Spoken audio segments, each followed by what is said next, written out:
profil de poste où je fais l'interrogation des prothèses cardiaques implantables, plus la télésurveillance, et je fais aussi la salle de rythmologie.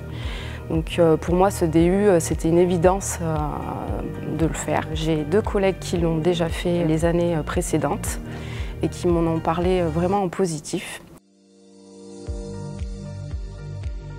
Déjà, on n'est pas très nombreux, donc il y a des échanges qui sont plus faciles. Ce qui est bien dans cette formation, c'est qu'on part des bases pour aller vers ce qui est plus compliqué. Ce qui est très bien, voilà, c'est d'allier le pratique et le théorique. C'est un échange en fait, c'est pas des cours magistraux, c'est des échanges, et on a eu donc un cours en visio avec une avocate qui nous a expliqué surtout ce qu'il fallait pointer sur nos pratiques, parce qu'on peut partir et dériver et faire tout et n'importe quoi. On a accès à tous les replays de notre formation, et des formations antérieures et des formations qui viennent après la nôtre. C'est une formation qui ne s'arrête pas à un instant T et qui perdure dans le temps. Du coup, les premières semaines de cours m'ont permis déjà d'avoir une analyse et une expertise dans ma pratique courante en fait. J'ai eu des cas où j'ai pu détecter des anomalies et franchement, j'aurais pas eu tous ces cours-là.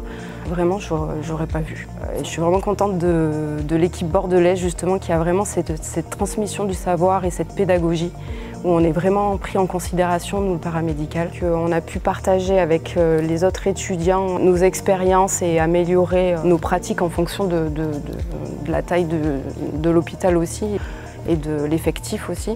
On va pouvoir continuer à communiquer entre nous quand on a des interrogations sur certains cas, certaines pratiques. Je le recommande vivement ce DU parce que je le trouve très enrichissant.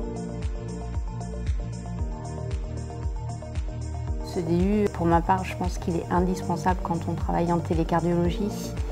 J'ai monté une unité de télécardiologie qui n'existait pas. Il y avait un suivi mais qui n'était pas du tout structuré. Donc ça m'a permis de partir sur les bases de fonctionnement de la télécardiologie.